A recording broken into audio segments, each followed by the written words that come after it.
저는 부족함 없이 자란 40대 여성이에요. 결혼 전까지 가세가 짱짱하던 집안이 갑자기 결혼 후 아버지의 사망으로 인해 가세가 급격히 기울기 시작했어요.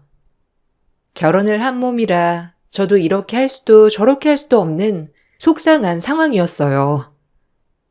남편과 사랑해서 결혼했지만 남편은 저희 집이 기울자 급격하게 애정이 식어가는 듯 보였지만 어쩔 도리는 없었어요.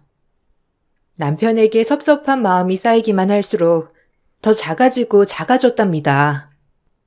하지만 그런 제 마음을 아는지 모르는지 남편은 걸핏하면 친정 탓을 하면서 저를 주눅들게 하더라고요. 이런 게 결혼 생활인가 싶기도 하면서 참 허망한 마음으로 하루하루를 버텨냈어요. 이렇게 집이 망할 줄 알았냐? 참 장인어른 돌아가시고 어떻게 일이 이렇게 될 수가 있어? 아니 아버님은 노후 대책도 안 해놓으시고 그렇게 갑작스럽게 가버리시면 어떡하라고. 너랑 장모님도 안 됐지만 나도 진짜 사기당한 기분이다. 뭐? 사기? 아빠가 뇌출혈로 돌아가실 줄 누가 알았다고. 그리고 꼭 그렇게 얘기를 해야 돼? 얼마나 마음이 아픈데. 나랑 엄마는 아직 상처가 아물지 않았다고. 그러니까 말 함부로 하지 마, 정말. 자긴 우리 집 돈 보고 결혼했어? 아니잖아. 결혼도 끼리끼리라고. 너랑 나랑 경제적으로도 잘 맞는다고 생각했으니까 결혼을 한 거지. 그게 아니었으면 너랑 내가 결혼했겠어? 난 거짓말하는 거 제일 이해 안 가. 하여튼 너 만나서 진짜 나도 큰일 났다. 장인어른이 이번 기회에 크게 투자해 주시기로 했는데 아유, 지금 여기 하나에 자기 다 걸고 매달린 사람이 얼마나 많은데 다 큰일 났어. 우리 아빠한테 그동안 갖다 쓴 돈도 부족해서 그거 안 해줬다고 지금 나한테 이러는 거니? 네가 인간이야? 지금 날 위로해도 모자랄 판에 돈 얘기를 해? 아, 진짜 허망하다. 네가 생각하는 결혼은 비즈니스였구나? 나야말로 정말 당신한테 실망이야. 아버지가 갑작스레 뇌출혈로 돌아가셨고 그로 인해 남편의 사업도 차질이 생겼어요. 본인이 추진하는 여러 프로젝트 중 하나를 아버지가 어느 정도 투자를 해주시기로 했던 거였거든요. 그로 인해 남편은 화가 많이 난 상태였지만 부모 잃은 저에게 저렇게 퍼부어대니 너무 속상하더라고요. 하나뿐인 동반자라고 생각했는데 아버지가 돌아가시고 철저히 남이 된 것 같았어요. 하지만 마냥 슬퍼할 순 없었는데 친정엄마를 제가 보필해야 했기 때문이에요. 정신 차리자 이렇게 생각하고 있을 무렵 시어머니는 남편보다 더 세게 저를 질책하시기 시작했고 그저 우리 며느리라고 떠받들던 모든 시가 식구들이 하나둘 저에게 등을 돌렸죠. 아니, 그렇게 잘 되던 사업이 대표 하나 죽었다고 갑자기 그렇게 된다는 게 말이 돼? 경영을 어떻게 한 거니 도대체? 지금 일단 회사도 정신이 없는 상태예요. 어머님도 그만해 주셨으면 해요. 같은 여자니까 더 잘 알 거 아니에요. 부모 잃은 슬픔이 어떤 것인지. 그러니까 어머님도 더 이상 그런 식으로 저한테 몰아가지 않으셨으면 좋겠어요. 부탁드릴게요, 제발. 참나, 방귀 낀 놈이 성낸다더니 너 아주 웃기는구나. 지금 우리 아들이 얼마나 난처해졌는데 내가 너한테 이런 것도 말 못해? 며느리 하나 잘못 들어와서 우리 집안도 사달이 나는구나 아주. 아이고 정말 단단히 속았지 우리가 아주. 저야말로 속았죠. 이렇게 몰상식하게 본인들 걱정만 할 게 아니라 지금은 고인이 된 분 애도를 빌어주고 며느리인 저를 위로해야 하는 게 맞는 거 아닌가요? 이랑 어머님 정말 너무하신 거 알아요? 그렇게 잘해줄 땐 언제고 참 너무하시네요. 시어머니마저 저를 볼 때마다 저렇게 퍼부어 대셨어요. 그리고 나서 제가 별 반응이 없자 혼자 궁시렁 대시기만 하였죠. 정 그러면 그럴수록 혼자 계신 엄마가 많이 걱정이 되었어요. 저야 이렇게 주변에 사람들이 많으니 어찌저찌 버틴다 하지만 홀로 계신 엄마가 얼마나 마음이 아플까 생각에 마음이 안 좋더라고요. 엎친 데 덮친 겨 집안에 가압류까지 걸리게 되면서 엄마는 오갈 데 없는 처지가 되었는데 평생 남편 뒷바라지만 하고 내조에만 충실하였기 때문에 전혀 바깥 일에 대해선 모르셨거든요. 전 그런 엄마를 어찌해야 할지 깊은 걱정에 빠졌어요. 그러던 중 남편이 전세를 주려고 매매했던 집이 떠올랐죠. 그걸 알고 나니까 남편에게 빨리 얘기를 해서 엄마 문제를 해결해야겠다고 생각했지만 남편은 역시 나였습니다. 엄마, 그냥 지금 당장 갈 데 없으니까 내가 허서방한테 얘기 잘해볼게. 그러니까 거기에 전세라도 들어가서 살자, 응? 내가 어떻게 그래. 사이 눈치 보이고 너도 체면이 있을 텐데. 아유, 너희 시어머니가 하시면 그걸 가만히 보시겠니? 가뜩이나 장례식장에서 표정도 많이 안 좋으시던데. 엄마가 어떻게 또 너한테 누를 끼치겠어? 아유, 못 살겠다 정말. 그게 무슨 소용이야. 그리고 엄마가 내 엄마인데 지금은 어쩔 수 없는 상황이니까 내가 허서방한테 잘 얘기해 볼게. 그리고 본인들이 그렇게 가져간 돈이 많은데 설마 내치기야 하겠어? 미안해 엄마. 맘 같아선 그냥 살게 하고 싶은데 나도 어쩔 수가 없네. 허서방 돈에 예민한 사람이잖아. 이해해줘. 그리고 엄마 몸이나 회복할 신경 써. 이게 뭐야? 삐쩍 말라가지고. 오갈 데가 없어진 엄마에게 제가 해드릴 수 있는 방법은 전세를 얻어주는 거였어요. 이왕이면 남편 집 전세가 낫겠다 싶어 남편에게 얘기했지만 남편은 얼굴을 팍 구기며 얘기하더라고요.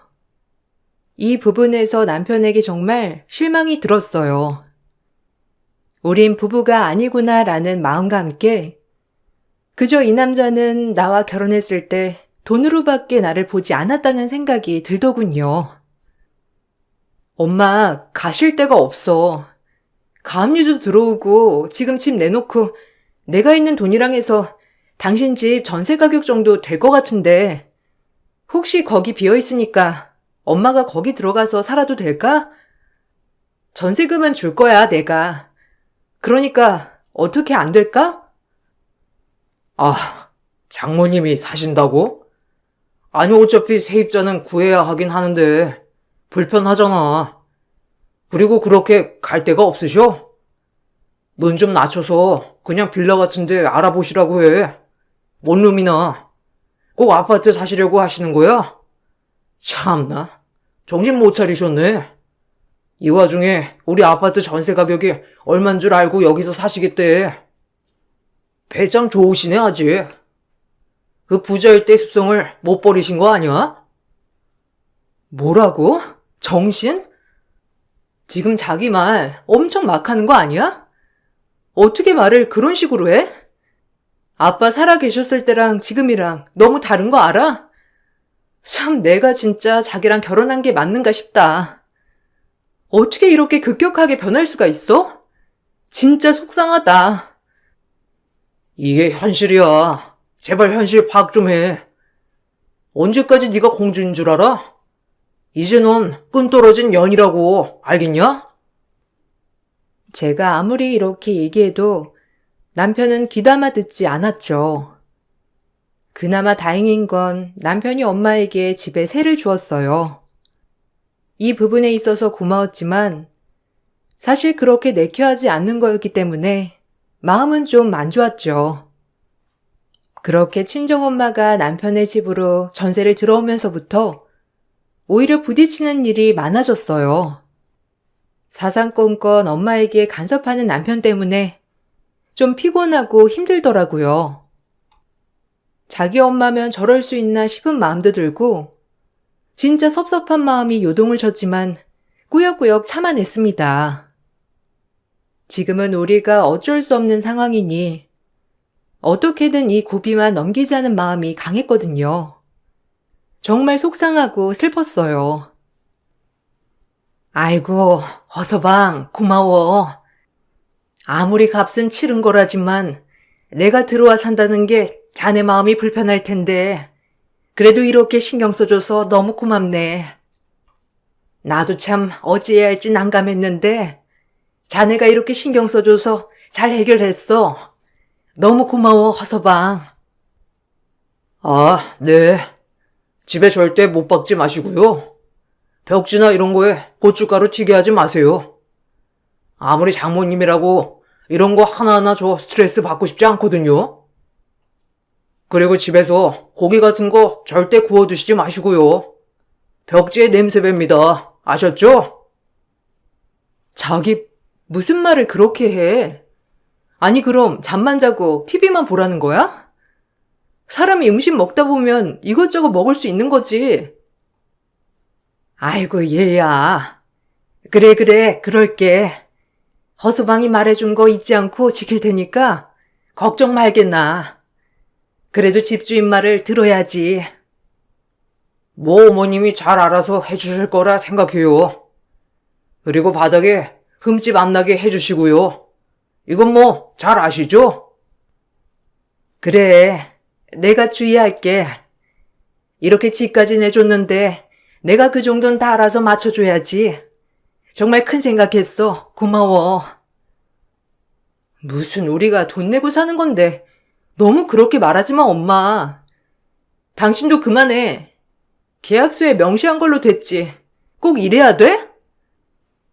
남편은 엄마한테 이것저것 요구했어요. 사실 이게 집주인 말을 들어야 한다는 걸 알았어도 꽤 섭섭하더라고요. 남편의 사업이 사실 저희 친정아빠가 살아 계실 때부터 많이 도와주었던 거라 그때는 그렇게 굽신거리더니 이제 와선 본인이 잘난 양 저렇게 군다는 게 너무 화가 났거든요. 그래도 전 아무 말도 할 수 없었고 사이의 집에 엄마가 새들어 산다고 하자 어머님은 혀를 차시며 노여워하셨어요. 저희 엄마가 혹시라도 공돈으로 아들에게 신세 지고 있을까봐 그것부터 걱정하시더라고요. 너희 엄마 우리 아들 집에 공짜로 얹혀 사는 거 아니냐? 너희 집 쫄딱 망했다며? 이젠 내 아들 등골 빼먹을 수작이냐? 뭐녀가 쌍으로? 아니 친정아빠 그렇게 된 건 안타깝다만 그렇다고 이렇게 쳐들어오는 건 아니지. 내가 원 속상해서 에휴. 어머님, 그 일 사업 누구 덕에 시작한 건가요? 애초에 빌빌거리고 다닐 때 저희 아빠가 도와주신 자금으로 시작해서 여기까지 온 거 아니에요? 그런데 어떻게 지금 저희 형편 좀 어려워졌다고 그렇게 매몰차게 얘기할 수 있으세요? 참 어이없네요. 뭐야? 그땐 그때고 지금은 지금이지. 너네 아빠 돈 아니었어도 우리 아들은 성공했을 거야. 머리가 보통 좋은 놈이 아니잖니. 그런데 그걸 꼭 네 아빠가 해줬다고 하면 되겠니? 참나 너 아주 웃긴다. 이제서야 생색내는 것도 아니고. 아니 어머님이 먼저 그렇게 말씀하셨잖아요. 그러니까 더 이상 친정엄마 얘긴 그만해주세요. 전 솔직히 제가 남편이라면 그렇게 친정돈 갖다 썼으면 아마 엄마 모시자고 했을 거예요. 그런데 참 화장실 들어갈 때 다르고 나올 때 다르다더니 기막혀. 제가 어머님한테 쏘아붙이자 어머님은 아무 말 못하시고 저를 노려보셨죠. 그 정도로 시댁은 인색했어요. 전 사방팔방으로 어떻게 하면 아빠 사업체를 다시 살릴 수 있을까 하며 주변 사람들을 만나고 다니기 시작했어요. 하지만 크게 소득은 얻지 못했는데 아빠 사업이 기울어지면서 회사 간부인 아저씨가 아빠의 모든 걸 빼돌렸거든요. 이 사람을 찾는 것조차 일이더라고요. 경찰은 그저 찾고만 있다고 하고 이게 아니면 회사가 다시 일어설 수가 없는 상황이고 아주 최악의 상황이었어요. 지치고 힘들었지만 엄마를 위해 지친 기색을 할 순 없었죠. 그러던 중 시어머니와 남편은 저를 떼어놓을 방법을 얘기하더군요. 어차피 털린 정 이렇게 끝을 보는구나 싶으면서 그날 얼마나 울었는지 지구상에 저 혼자 동떨어진 것 같았어요. 쟤 계속 달고 있을 거니?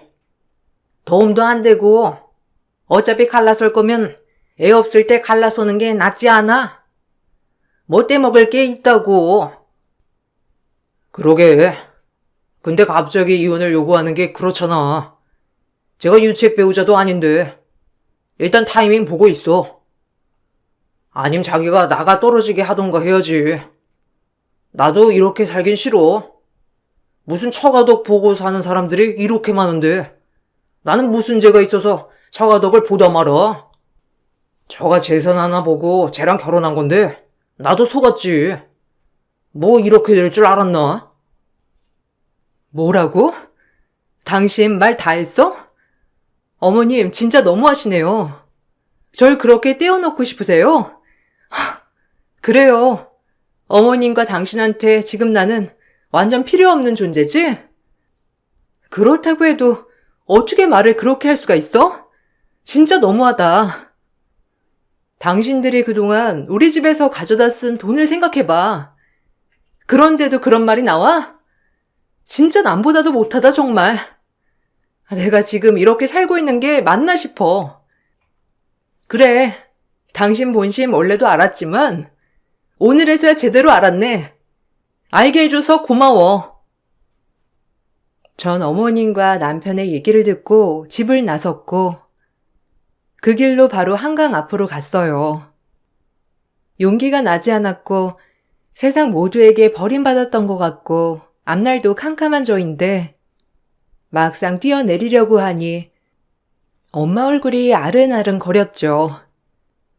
나 없으면 우리 엄마 누가 지키나 하는 생각에 말이에요.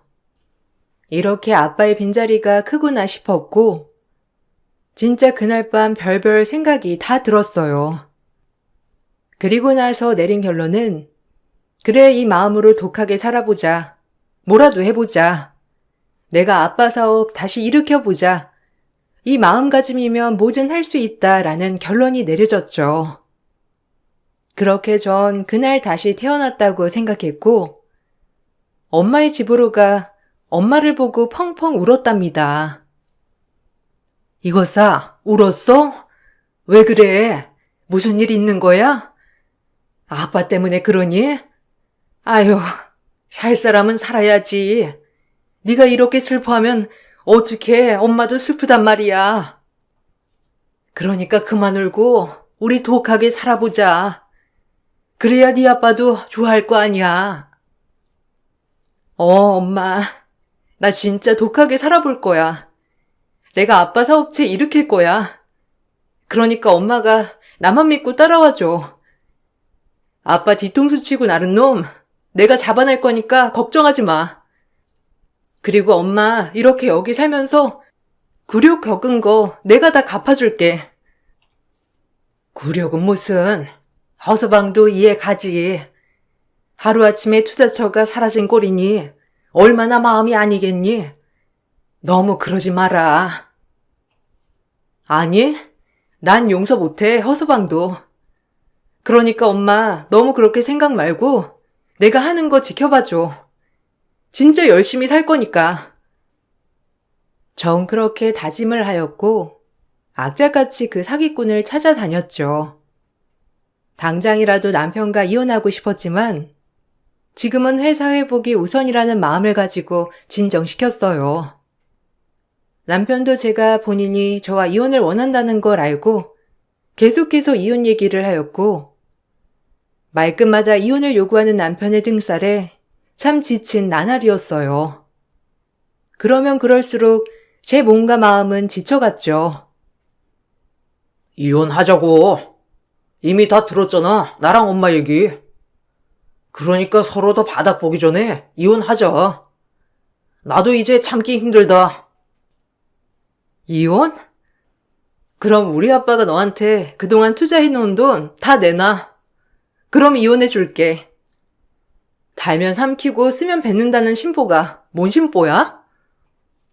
아, 뭐? 돈을 달라고? 기가 막혀. 그럼 그렇지. 이대로 물러날 수 없다 이거야? 그리고 내가 미쳤냐? 돈을 너한테 주게? 누구 좋으라고? 너네 아빠가 나 좋다고 투자한 돈을 왜 이제서야 달래? 돈 얘기라면 딴 데 가서 알아봐. 나도 그럼 순순히 이혼 못하지. 그동안 너한테 투자한 돈 회수하기 전까진 나 이혼 못해. 그러니까 그런 줄 알아. 아니, 증거 있어? 내가 너네 아빠한테 투자 받았다는 거 증거 있냐고? 너 진짜 웃긴다. 네가 뭘 몰라서 그러나 본데 증거 없음 땡이야. 나쁜 놈. 넌 이러려고 나랑 애초에 결혼한 거야. 그치? 인간 말종. 너 내가 절대 용서 안 해. 가만 안 둔다고. 강해지기로 했고 바보같이 당하고만 있지 말자고 다짐했어요. 그러던 중 시간이 흘렀고 어버이날이 다가오더라고요. 어버이날이 다가오니 아빠에 대한 빈자리가 더 커져만 갔고 더욱더 슬펐습니다. 엄마와 이런저런 아빠의 추억 얘기를 하던 중 벨소리가 울려 나가보니 남편이었어요. 내심 남편이 어버이날이어서 엄마를 찾아왔나 싶어 마음 한편에 고마움을 가졌죠. 하지만 그 고마움은 금세 산산조각이 나게 되었는데 그는 역시나 돈밖에 모르는 인간이었고 정말 쓰레기 같은 인간이었죠. 한순간이라도 설마 어버이날을 생각했나라고 생각한 제 자신이 우습더군요. 저런 인간인 줄 진작 알았으면서 말이죠. 어머, 웬일이야 여긴? 어버이날이라고 온 거야? 참 당신은? 그럼 나한테 말이라도 해주고 오지. 어쨌든 잘 왔어. 어버이날 같은 소리 하네. 내가 돌았냐? 아, 여기 보증금 올렸거든요. 5천만 원. 더 주셔야겠는데요? 뭐 우리 사이를 떠나서 전 그냥 남이라도 이렇게 했을 겁니다. 전세 보증금 올렸으니 납부하세요. 안 그럼 나가셔야죠 뭐. 어쩔 도리 있나요? 당신 정말 끝까지 이럴 거야? 아, 어떻게 그런 거 상의도 없이 이렇게 무작정 통보할 수가 있어? 정말 너무한다. 아니, 세입자한테 전세금 올리는 걸 내가 상의해야 하나? 적당히 올려받을 때 돼서 올려받는 건데 참나 웃기네. 당신네라고 뭐 다를 줄 알아? 나 돈이면 칼 같은 사람이야. 알잖아. 그러니까 5천만 원 준비하세요. 아셨어요? 안 봐드립니다. 남편이 어버이날에 내민 건 전세금 5천만 원을 올린 청구서더라고요. 저와 엄마는 너무 말이 안 나와서 기가 막혔죠. 어떻게 이럴 수 있나 싶으면서 진짜 이건 사람이 아니구나 싶었어요.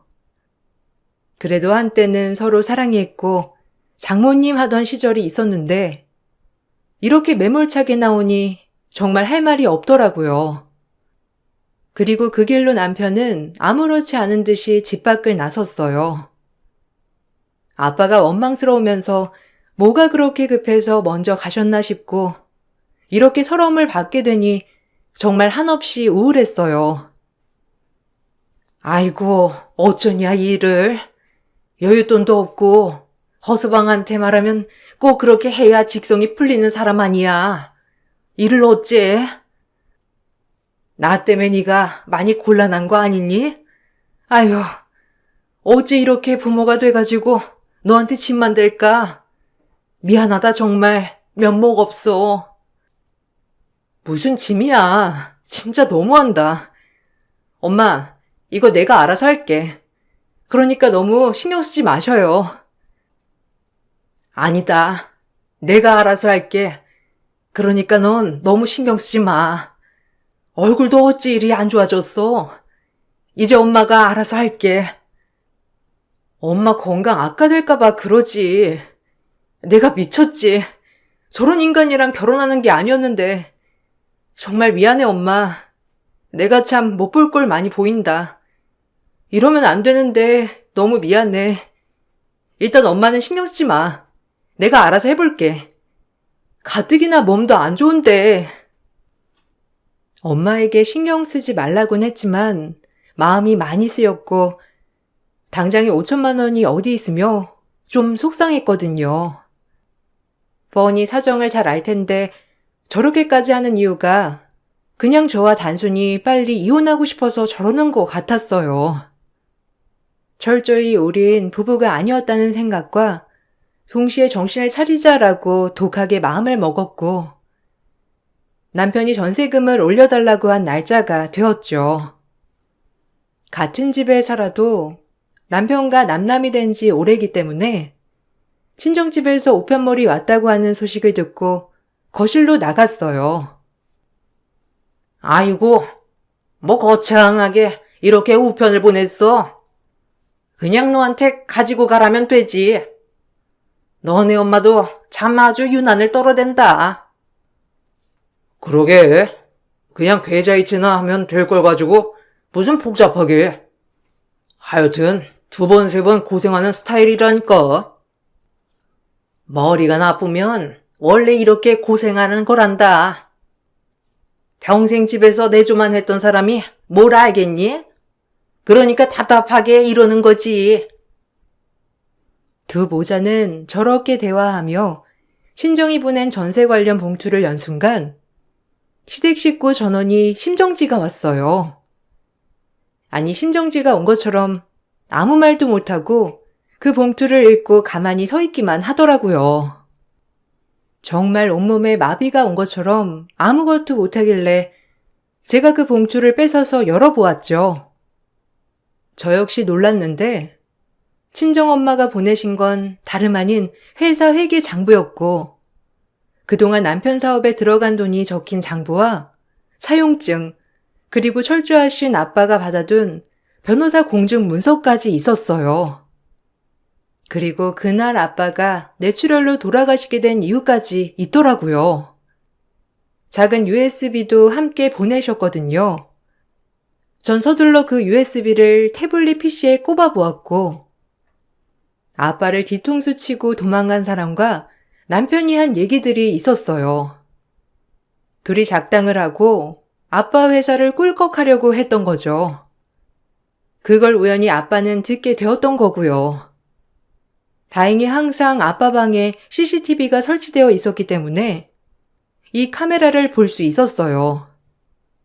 아빠를 뒤통수 치고 도망간 사람은 나중에 제 남편이 어떻게 나올지 몰라 모든 장부와 이 CCTV를 가지고 도망을 간 거였고 그렇게 몇 달 넘게 도피 생활을 하다가 결국 수사망이 좁혀오자 저희 엄마에게 이실 짓고 이 모든 것을 오픈했다고 했어요. 그리고 그 사람이 자수를 하면서 이 모든 것을 알게 된 남편과 시어머니는 너무 놀라 심정지가 올 듯하게 멈춰 있던 거였고요. 아, 이거였어? 그래놓고 나보고 이혼? 그리고 뻔뻔하게 우리 엄마를 하대? 네가 인간이니? 이제 투자금도 모자라서 우리 아빠 회사까지 탐내려고 했던 거야? 아빤 충격으로 뇌출혈이 생긴 거고 내 말이 틀려? 너 가만 안 둬. 아니, 이건 모함이다. 아직 정확히 수사도 되지 않았잖아. 어디서 우리 아들을 범죄자 취급이야? 네가 뭔데? 모함? 당신도 똑같아. 그래, 어디 한번 싸워보자고, 이 파렴치한 인간들아. 내가 가만히 있을 줄 알아? 두고 봐. 잔인하게 밟아줄게. 잠깐만. 아니, 이거 뭔가 오해가 있는 것 같은데? 내가 그럴 리가 없잖아. 내 프로젝트에 투자권이 달려있는 건데 모함이라고? 프로젝트 망해도 회사 하나 꿀꺽하는 게 너한텐 더 나았겠지. 그러면서 네가 감히 악마의 탈을 쓰고 나를 농락해? 양심에 찔리지도 않았니? 나 너 절대 용서 안 해. 우리 아빠도 네가 죽인 거야. 당신들 이제 벼랑 끝을 내몰려봐 어디. 그리고 경찰 수사가 시작됐고 너무나도 명백한 정황 증거가 있었기 때문에 남편은 구속을 피할 수가 없었어요. 또한 변호사 공증까지 받아넣은 문서로 인해 남편은 저희 집에 막대하게 투자금을 갚아야 했죠. 이걸 우리가 절대 모를 줄 알고 그렇게 당당했던 거고요. 전 곧바로 이혼 소송과 함께 위자료 소송을 이어갔어요. 장부상 명백히 남편의 모든 것들이 폭로되어 있었기 때문에 그렇게 어렵지 않은 소송이었어요. 남편은 이제서야 저와 합의를 하려고 노력하더군요. 그렇게 저를 깔보고 무시할 땐 언제고 말이에요. 참 간사하다는 생각이 많이 들었고 더더욱 용서가 되지 않았어요. 남편의 행실과 그간 나한테 했던 행동들이 겹치면서 오히려 더 벼랑 끝으로 몰고 싶어졌어요. 어디까지 가나 보자 이런 마음으로 말이에요. 우리에게 유리했지만 그래도 법정 싸움은 힘들었습니다. 계속해서 아빠의 모습이 나오는 CCTV를 볼 수밖에 없어서 마음이 많이 아파졌거든요. 엄마는 그걸 보는 와중에 2번 정도 쓰러지시기도 했는데 그만큼 치열한 법정 공방이었지만 잘 싸워 나가기 시작했어요. 일단 내가 미안하다. 그러니까 이거 내가 천천히 돌려줄 테니까 탄원서 하나만 써줘. 어차피 너네 아빠 돌아가셨잖아. 그리고 CCTV는 오해라니까. 그 사람 혼자 회사 먹고 싶어 한 거야. 진짜야. 내가 설마 그렇게까지 했겠냐? 장인어른 회사인데. 넌 그러고든 아마 내가 미쳤니? 탄원서를 써줘? 어디 그전처럼 해봐. 너 나 못 쫓아내서 안달이었잖아. 이제 와서 나한테 그러면 해결될 것 같니? 평생 감옥에서 썩으면서 반성해. 아, 너란 인간 갱생은 안 되겠다. 네가 우리 아빠 돌아가시게 한 거야. 너 아니었음 충격받지도 않으셨을 테고 뇌출혈도 오지 않으셨겠지. 널 얼마나 믿으셨는데 그 사람이 영영 안 붙잡힐 줄 알았니? 세상은 좁단다, 이 어리석은 인간아. 그리고 모든 인간이 너같이 그렇게 허황되게 생각하지 않아. 어디 잘 살아봐. 제발, 우리 좋았잖아. 내가 장모님 집 그냥 넘겨줄게. 아니, 내가 그때 진짜 나도 좀 정신이 없어서 그랬던 거야. 웃기지 마. 이미 네가 우리한테 갚을 돈이면 집은 사고도 남아. 어디서 선심 베푸는 척이야? 뻔뻔하게. 네가 그동안 우리 모녀한테 한 짓을 생각해봐. 인간 같지도 않은 놈. 이래서 없이 사는 것들이랑은 상종을 하지 말았어야 했는데 내가 내 발등을 찍었지. 구질구질 해가지고. 너한테 어울리는 곳은 딱 이 교도소야. 전 그렇게 마지막으로 역겨운 얼굴을 대하고 법정을 나섰어요. 그렇게 남편은 미필적 고의에 의한 살인죄와 함께 아버지 회사돈 횡령, 그리고 저희에게 갚아야 할 투자금까지 명명백백 밝혀져 징역 11년행을 받았어요. 하지만 뻔뻔한 남편은 이거에 굴복하지 못하겠다며 항소를 하였고 2심에서 13년형을 받았답니다. 욕심이 화를 불렀던 거죠. 남편의 구속이 확정되자 시어머니는 저를 찾아와 무릎을 꿇고 빌더라고요. 얼마나 기가 차던지 그렇게 뻔뻔한 모습들을 제 눈으로 담을 수 있어서 참 속이 뻥 뚫리는 것 같았어요. 저희 엄마도 을분이 가시지 않았는지 시어머니에게 퍼붓더라고요. 남한테 함부로 말씀하시지 못하는 엄마였지만 이번만큼은 아주 퍼부으셨는데 아무래도 이번 일로 엄마도 상처를 많이 받으셨거든요. 저 역시 그런 엄마의 모습을 보고 만감이 교차하기도 하였고 속이 시원하기도 했어요. 사이다 마신 기분이랄까요? 예, 단원서인지 뭔지 좀 써줘라. 아유, 돈이 뭐길래 정말. 나도 우리 아들 하나만 보고 살았는데 어떻게 아들을 징역 보내고 산다니? 제발 단원서 하나만 부탁해. 조금이라도 빨리 나와야지. 내가 이렇게 간곡하게 비마. 당신도 눈에 피눈물 한번 나봐야지. 그딴 아들을 낳고 미역국을 먹었어? 참나, 그 애미의 그 아들이었겠지. 두고 봐. 당신 눈에도 피눈물 흘릴 테니까. 어디서 내 딸을 아프게 해? 그리고 감히 우리 회사를 넘봐? 그럴 깜냥이나 되고? 이래서 결혼할 때 집안을 보고 결혼시켰어야 했는데 배운 것도 없는 놈 뭐가 좋다고 결혼을 시켰는지. 어디 감방에서 잘 살다 나와봐. 아마 감방에서 나올 때쯤이면 당신은 이제 한참 늙어도 어마어마하게 늙었겠구만. 다 늙어서 옥바라지 해. 알겠어? 들으셨죠? 탄원서는 무슨? 알아서 하세요. 그리고 체력 좀 키우시고요. 옥바라지 하려면 체력을 키우셔야죠. 그리고 당신 집도 다 경매에 넘어갔으니 하루빨리 원룸이나 조그만 집이나 빨리 알아보셔야 할 거예요. 안 그럼 길에 나앉을 거니까. 제발 부탁이다. 늙은 내가 혼자 밖에서 어찌 살라고 그러는 거야. 불우이웃도 돕는다는데 선심 쓰는 셈 치고 제발 부탁하마. 이 옆편 내가 정신을 못 차렸네. 차라리 지나가는 거지한테 적선을 하지. 당신 같은 인간 같지도 않은 인간들은 상종 안 해. 썩 꺼져. 저와 엄마는 이 말을 끝으로 아예 모든 인연을 끊었어요.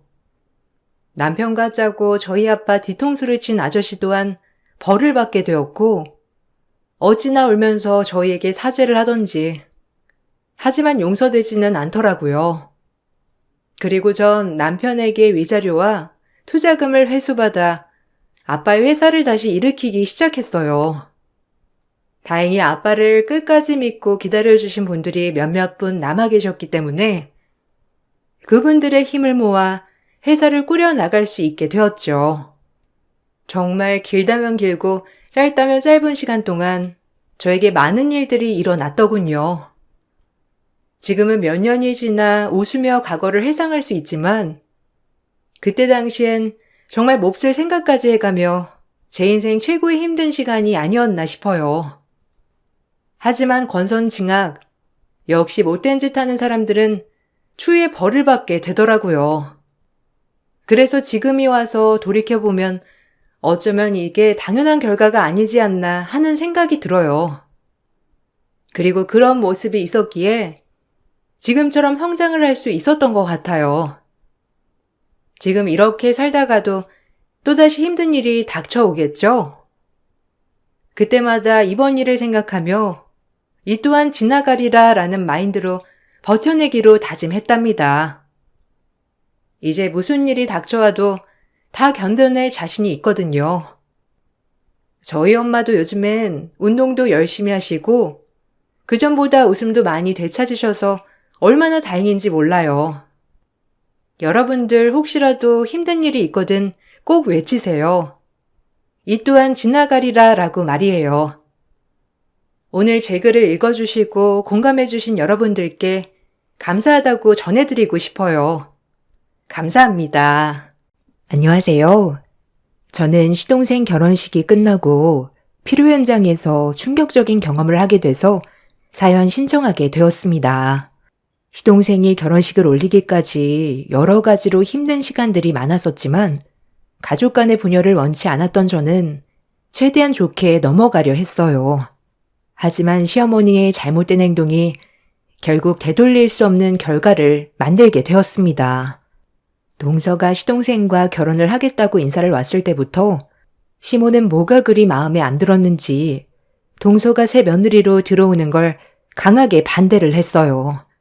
가족들 전부 다 동서를 좋게 봐주고 있는데 시모만 동서를 며느리로 들이는 걸 너무 심하게 거부를 해서 가족들 전체가 상당히 난감했었고 최대한 좋은 분위기로 만들어가려고 모두들 노력을 했었지만 시모는 예비 동서에게 눈에 흙이 들어와도 절대 받아줄 수 없다면서 난리를 치는 바람에 상당히 힘든 시간들을 보내왔습니다. 저를 며느리로 받아들인 것도 후회 중인데 새 며느리는 본인이 원하는 그런 며느리를 들여야 한다면서 계속해서 고집을 부리셨지만 시부의 허락으로 결혼식을 성사시킬 수 있었습니다.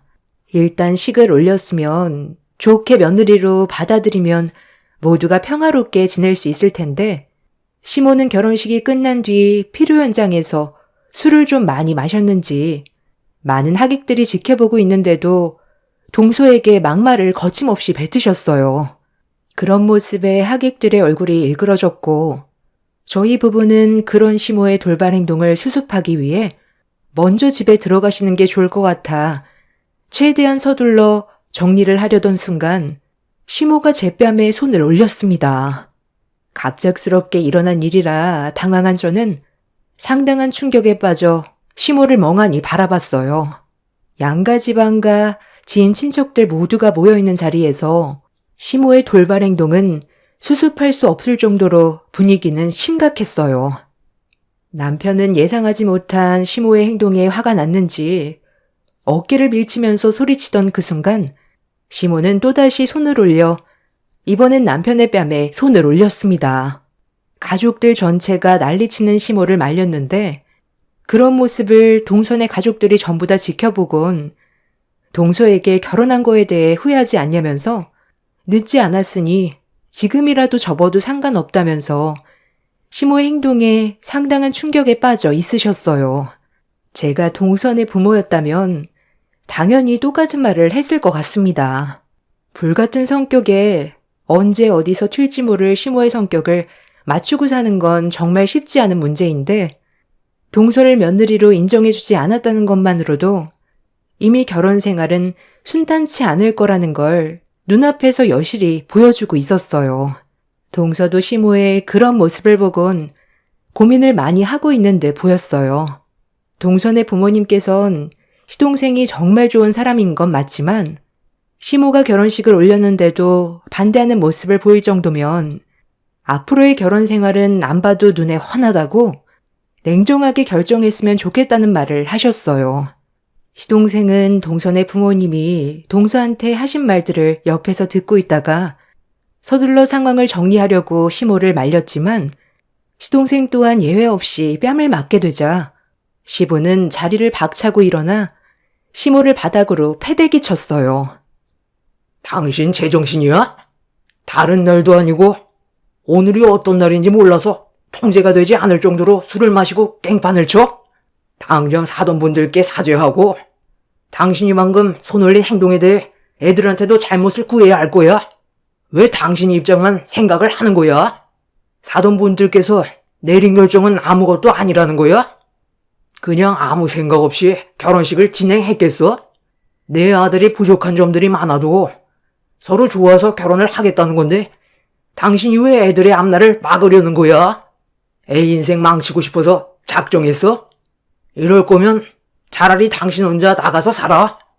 가족 모두가 애들의 결혼을 축하해주고 있는데 당신 때문에 좋은 날을 망쳐야 되겠어?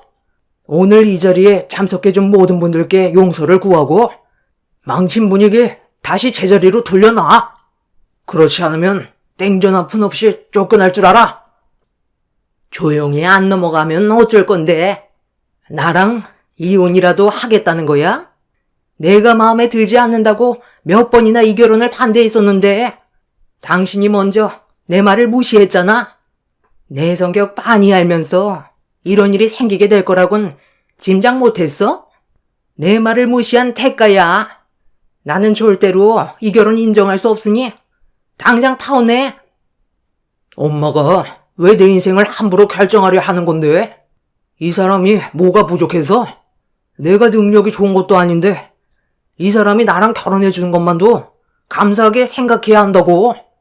결혼하려고 인사하러 갔을 때부터 반대한다고 난리쳤어도 결혼식만큼은 조용히 지나갈 줄 알았는데 그냥 오늘 이 시간 이후로 엄마 얼굴 안 보고 사는 게 좋겠어.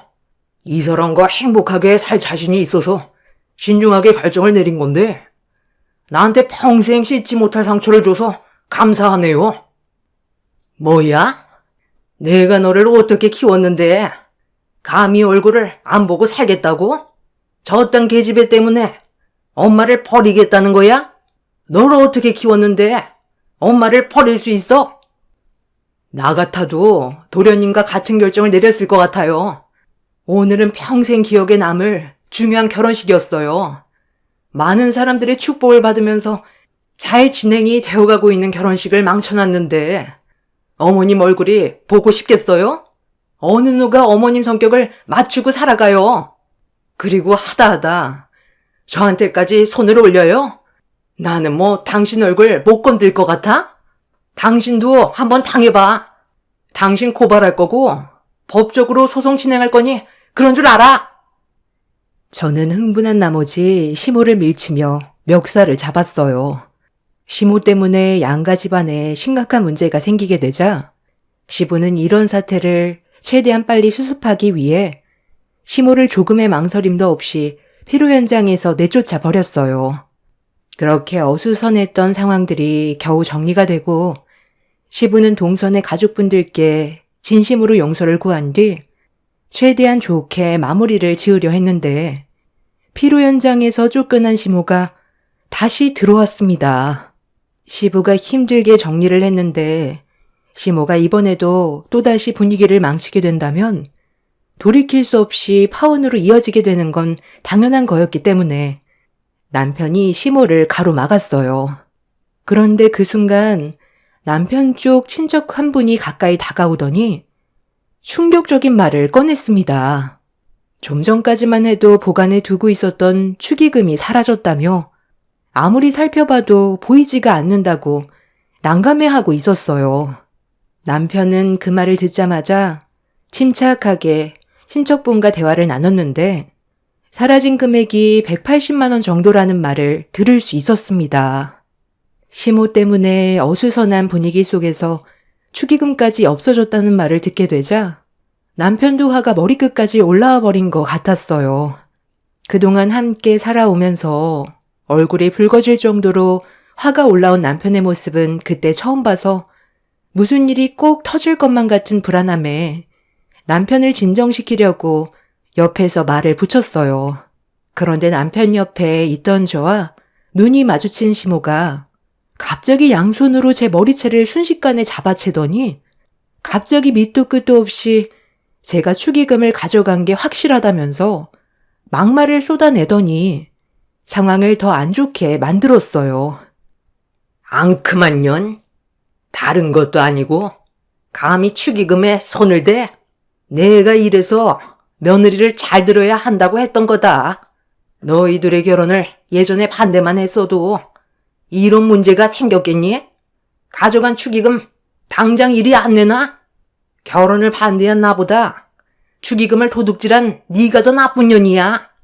아무리 돈에 눈이 멀었다 해도 어떻게 축의금을 가져가? 오늘 내 속이 발칵 뒤집어졌는데 아주 잘 됐네. 경찰 올 때까지 아주 혼쭐 내주마. 손버릇이 나쁘면 손을 절단해야지. 내가 축의금을 훔치는 걸 어머님이 봤어요? 잘 알지도 못하면서 지레짐작으로 잘못도 없는 사람을 범인으로 몰고 가면 안 되죠. 증거 있어? 증거 있냐고? 그냥 인정하면 될 것을 끝까지 아니라고 발뺌하고 있네. 이러니 내가 널 며느리로 받아들이지 않고 있었던 거다. 딱 보면 질적으로 안 좋아 보이는 게 내 눈엔 보이니까 네가 우리 집안 식구로 들어오는 걸 반대했던 거다. 아들, 너는 엄마를 막을 게 아니라 집안에 먹칠한 처년을 감옥에 쳐넣어야 되는 거라고. 뭐하고 서 있어? 당장 경찰서에 잡아가라고 해야지. 살다 며느리가 축의금에 손을 댔다는 건 또 처음 들어본다. 잘못도 없는 저를 축의금에 손을 댄 범인으로 지목을 하고 있었는데 시동생이 남편에게 다가오더니 동선의 축의금도 일부가 없어졌다면서 그 금액이 200만 원 정도 된다고 충격적인 말을 꺼냈어요. 언제 어디서 어떻게 이런 일이 발생이 됐는지 이해가 되지 않아 모두들 난감해하고 있었는데 시모가 또다시 머리채를 잡으려 손을 뻗치려 하길래 시모를 강하게 밀치며 남편의 뒤로 몸을 피했어요. 시부는 술 때문에 눈이 풀린 시모를 제압하면서 다시 밖으로 내보내려 하는데 나가지 않겠다고 발버둥치던 시모가 테이블 위에 올려져 있던 물컵을 들어 저를 향해 던져 버렸어요. 순식간에 일어난 일이라 피하지도 못한 채 저는 시모가 던진 물컵에 얼굴을 강하게 맞았고 비명소리와 함께 그 자리에 주저앉았는데 모세혈관이 터졌는지 제 머리에서 피가 흘러내렸어요. 남편은 제 모습을 보곤 얼굴빛이 사색이 되더니 시부를 밀친 뒤 시모의 멱살을 잡아 무슨 짓이냐고 눈이 돌아버려 조금의 망설임도 없이 바닥으로 패대기 쳐버렸어요. 그런데 남편이 시모를 패대기 치면서 시모의 혼주복이 찢어져 버렸는데 그 순간 시모의 몸 안에서 무언가 후두둑 떨어졌고 바닥에 널브러져 펼쳐진 상당히 많은 지폐가 제 눈에 들어왔어요. 피로 현장에 있던 하객들 모두 경악을 했고 시모가 비틀거리면서 자리에서 일어나자 지폐들이 후두둑 떨어지고 있었습니다. 눈앞에 펼쳐진 광경이 너무 충격적이라 모두들 할 말을 잃어 시모를 바라보고 있는데 시모가 바닥에 떨어진 축의금을 손으로 쓸어 담아 손가방에 우겨넣고 있었어요. 시부는 그런 시모의 모습을 더 이상 두 눈 뜨고 볼 수가 없었는지 시모의 팔을 잡아챈 뒤 화를 냈습니다. 이건 내 편도 아닌 너도 이제 필요 없어. 내가 힘들게 키운 아들이 나를 버리고 전현한테 가겠다는데 이 정도는 가져가는 건 당연한 건데 왜 내 팔을 잡아? 예, 네가 내 아들 데리고 갔으니까 너 이름으로 들어온 축의금도 내가 어느 정도 가져가도 상관없잖아. 얼마 되지도 않는 걸로 일을 크게 만들 거니?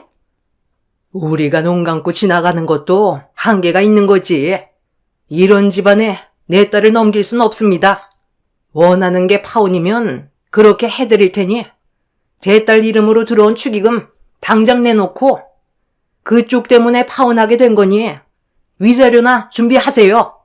대가 아드님은 마음에 들어서 저희가 결혼 허락한 줄 아세요? 내 딸이 능력 좋은 남자 만나서 편하게 살길 원하지. 나도 댁 같은 집안의 아들 한 트럭을 갖다 줘도 이 결혼 반대네요. 이런 집안에서 결혼 생활하게 하는 것보단 서둘러 파혼하는 게 내 딸의 인생을 구하는 길이겠네요. 자네는 더 이상 내 딸에게 미련 두지 말게. 파혼할 거고 우리 집안이 손해본 부분에 대해선 위자료 청구할 테니 그런 줄 알게. 결국 내 인생을 성두리째 망쳐놔야 직성이 풀리세요? 엄마 진짜 미쳤어요? 내가 진짜 미치는 걸 보고 싶어서 그래요? 두 번 다시 내 앞에 나타나지 마요. 평생 내 얼굴 볼 생각 하지 마세요. 늙어 세상 떠날 때까지 후회만 하다가 병 걸려 괴롭게 떠나버리라고요.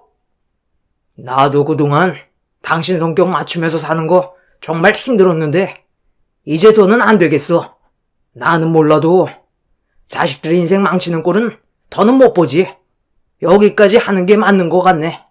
나도 당신 용서 못하니까 짐 챙겨서 나가.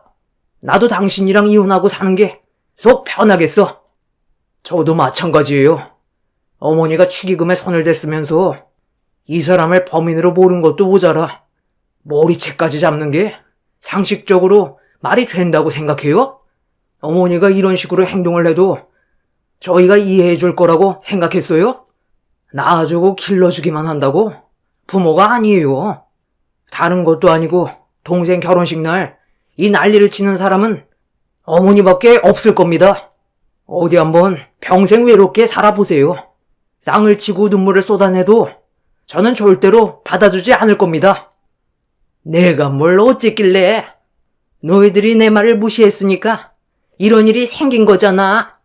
나는 투명 인간이냐? 너희 아버지가 결혼 허락하면 끝인 거야?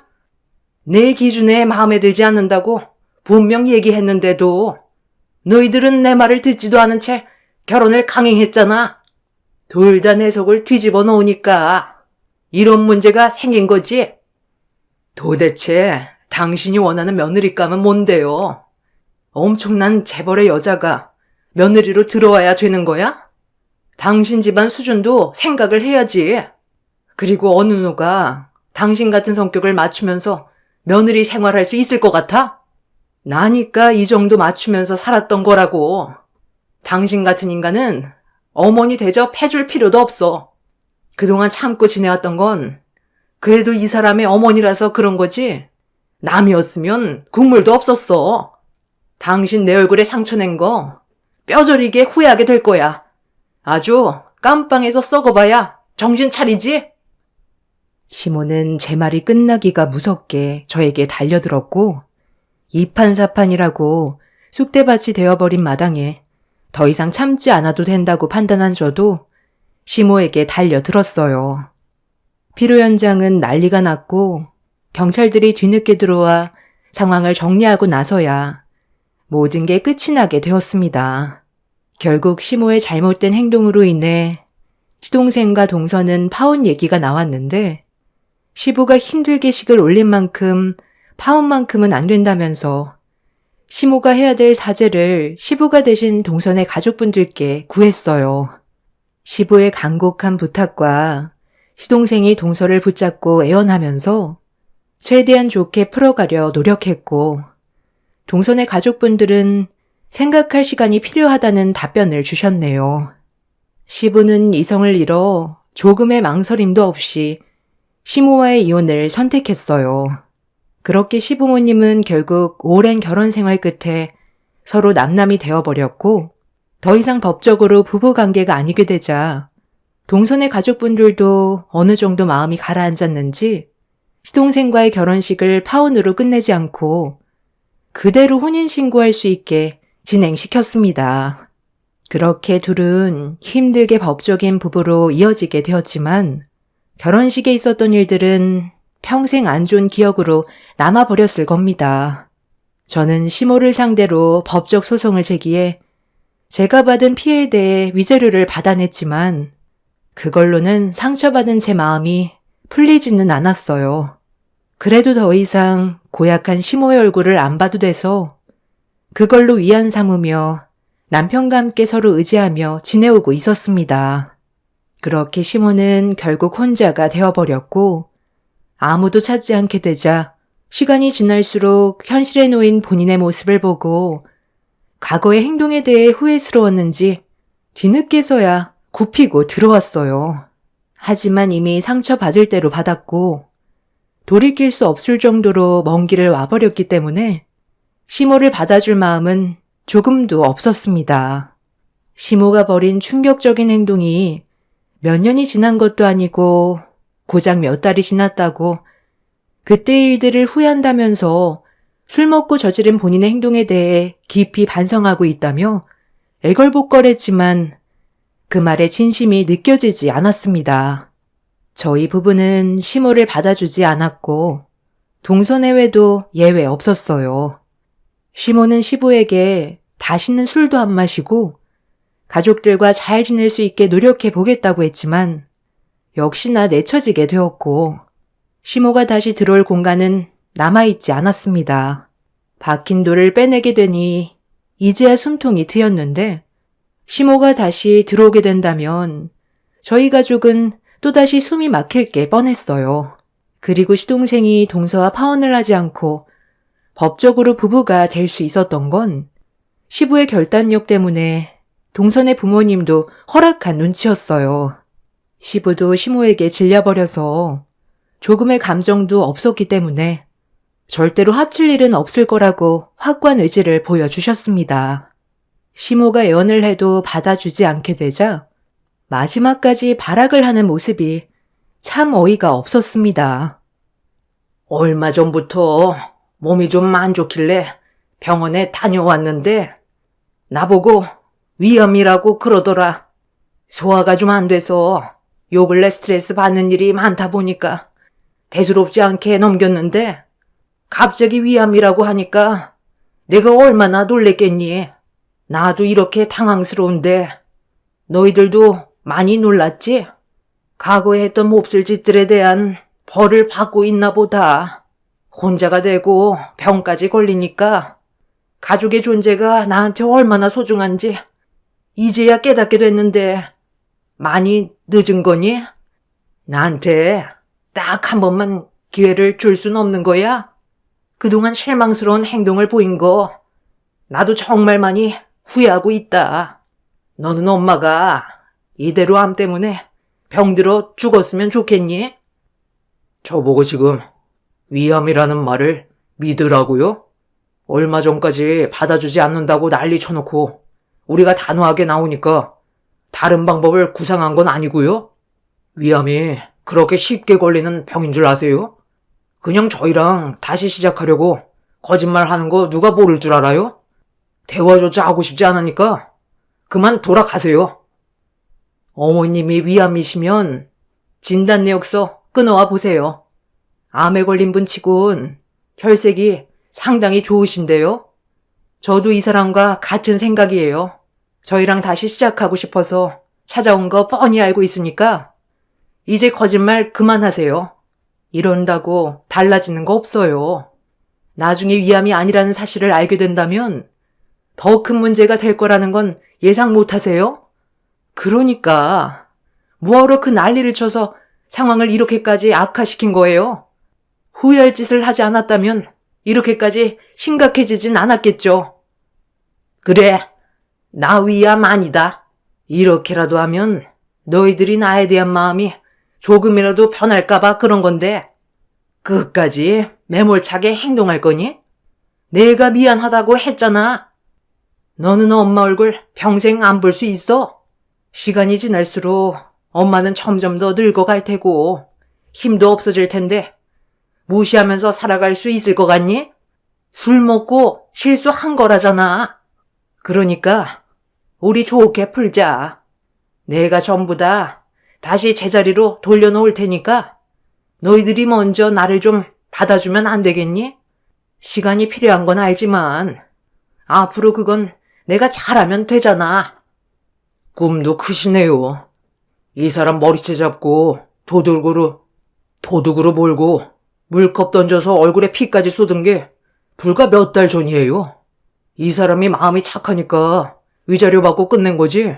다른 사람 같았으면 어머니는 이미 징역살이 했다고요. 지금을 감사하게 생각하면서 살아가세요. 그때나 지금이나 제 마음은 조금도 달라지지 않았어요. 늙어 병들어도 찾지 않겠다는 말 그냥 하는 말인 줄 알았어요? 조금의 거짓말도 안 보태고 진심으로 했던 말이니까 제발 구차하게 그만 찾아오세요. 뭐라고? 너 방금 엄마한테 구차하다고 했니? 엄마가 평생 외롭게 사는 걸 원하는 거야? 그럼 너는 마음이 편할 것 같아? 내가 널 어떻게 키웠는데? 키워주면 그걸로 끝인 거예요? 자식이면 함부로 해도 되는 거냐고요? 제발 부탁인데 다시는 제 눈에 띄지 마세요. 부모라도 인간 같지 않으면 예외 없어요. 남편의 말이 끝나자마자 시몬은 남편의 뺨에 손을 올렸어요. 그리고 무서울 정도로 노려보셨는데 눈시울이 붉어진 걸 볼 수가 있었습니다.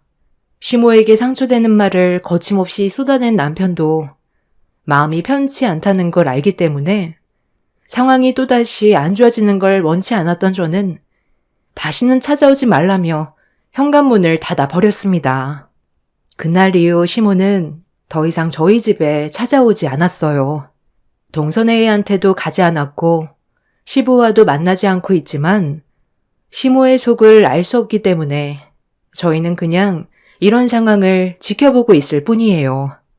어차피 시모는 달라지지 않을 사람이고 저희가 나중에 시간이 지나고 다시 받아준다 해도 또다시 과거의 성격으로 다시 돌아가는 건 시간 문제일 것 같습니다. 시모가 없는 지금의 삶이 훨씬 더 심적으로 편하다는 걸 가족 모두가 알고 있는데 이미 끝난 관계인 시모를 다시 받아줄 필요는 없다고 생각해요. 지금은 어느 정도 기력이 있어서 불같은 성격을 가지고 있지만 나중에 나이 먹고 거동조차 힘들 때 가족의 도움이 필요한 시점에 과거의 행동을 돌아보며 땅을 칠 겁니다. 나이를 먹어갈수록 가족이 얼마나 소중한지 깨닫게 된다는데 시모는 끝까지 저희 부부에게 위암이라고 거짓말까지 한 걸 보면 아직 정신 차리기에는 시간이 많이 필요해 보이네요. 이 세상 사람들이 본인의 삶에 만족하면서 살아가는 사람이 과연 몇이나 되겠어요. 서로 최대한 맞춰가면서 살아가는 거고 현실에 최선을 다하는 것뿐인데 시모는 자기 자신의 기분대로 상대방이 맞춰가야 한다고 생각하고 고집을 부려서 이런 결과를 가져오게 만들었습니다. 얼마 전에 온 가족이 시댁에 모인 적이 있었는데 시부의 안색이 상당히 좋아지셨더라고요. 그만큼 상대방이 끼치는 영향이 얼마나 많은 비중을 차지하는지 알 수 있었습니다. 서로 조금씩 배려하고 맞춰나간다면 행복한 가정을 충분히 꾸려나갈 수 있는데 시모는 그걸 못해서 내쳐지게 된 게 참 안타깝기만 합니다. 안 좋았던 그날의 기억은 지워지지 않겠지만 앞으로 남은 인생의 앞날엔 좋은 기억만 만들어 가고 싶네요. 제 사연을 들어주셔서 감사합니다. 안녕하세요. 저는 최근에 잘생긴 아들을 출산하게 된 30대 여자입니다. 지금 현재 몸조리는 끝난 상태고 정신없던 상황도 마무리가 돼서 잠깐 여유가 생긴 김에 사연을 신청하게 되었는데요. 이번에 안 좋은 경험을 해서 이 문제에 대해 심각하게 고민을 하고 있는 중입니다. 형님 집안에서는 최대한 좋게 상황을 마무리하길 원하지만 저는 조용히 넘어갈 생각이 없는데 상황이 점점 안 좋아지다 보니 결국 제 앞에서 무릎까지 꿇었습니다. 자존심을 절대로 굽히지 않던 형님이 저에게 무릎까지 꿇게 된 이유를 지금부터 설명드리겠습니다. 남편과 결혼했을 때 형님이 저에 대한 불만이 상당히 많았어요. 별로 신경 쓰지 않으려 있었는데 몇 번 상처를 받다 보니 저도 형님 대접을 해주고 싶지 않더라고요. 처음에는 형님이 무슨 말을 해도 최대한 좋게 넘어갔지만 몇 번 상처를 받다 보니 상대하고 싶지 않았고 이런 태도가 형님의 눈에도 거슬렸는지 저를 대하는 행동들이 점점 더 지나칠 정도로 심해지기 시작했어요. 정말 웃긴 게 가족들 앞에선 저를 대할 때 싫은 내색을 전혀 하지 않아요. 저와 단둘이 있거나 주방에서 음식을 만들 때 옆에서 도와주지는 않고 한마디씩 던지는데 도대체 무슨 이유 때문에 저를 힘들게 하는 건지 도저히 모르겠더라고요.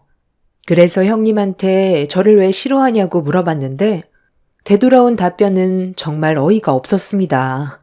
사람 싫은데 이유가 있냐면서 제가 시댁에 인사 왔을 때부터 마음에 들지 않았다는 말을 하는데 특별한 이유 없이 저를 괴롭히는 건 가족 간의 불화를 키우는 일이라고 얘기했지만 형님은 자기 눈에 한 번 아닌 사람은 평생 아니라면서 저와 좋은 사이가 될 수 없을 거라는 말로 상황을 더욱더 악화를 시켰습니다.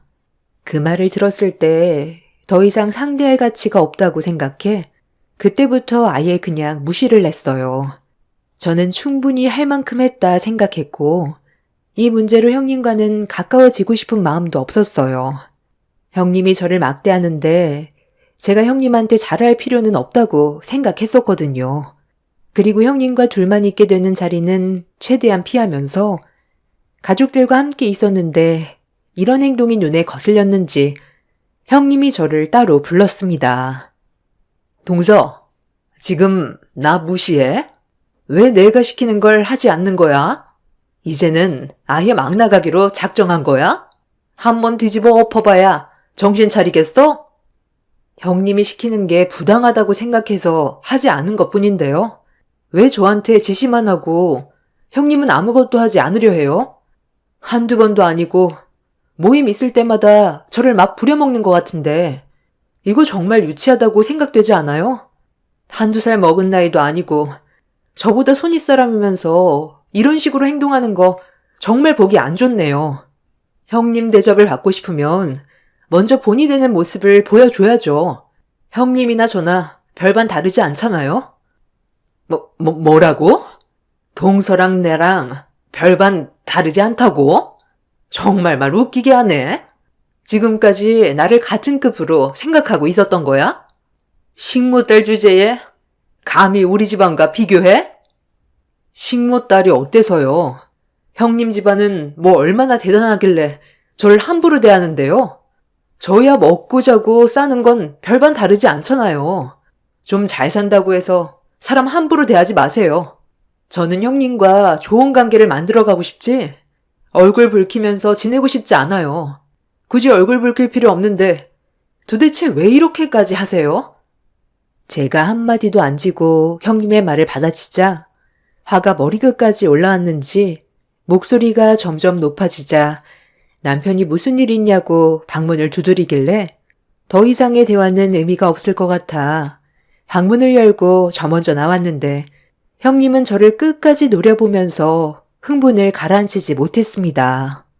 도대체 제 어디가 얼마나 마음에 안 들길래 이렇게까지 분위기를 심각하게 만드는 건지 이해가 되지 않더라고요. 그렇게 시댁에서 기분이 별로 좋지 않은 상태에서 시간을 보낸 뒤 집으로 돌아왔는데 남편이 저와 형님 사이가 신경이 쓰였는지 방에서 무슨 대화를 했는지 물어보길래 인사 왔을 때부터 형님이 저를 대한 행동들에 대해 전부 다 얘기했어요.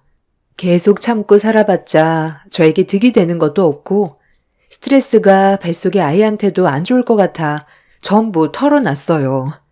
그렇게 한참 동안 형님과의 문제에 대해 설명한 뒤 당분간 시댁 모임은 가지 않기로 결정을 하게 되었습니다.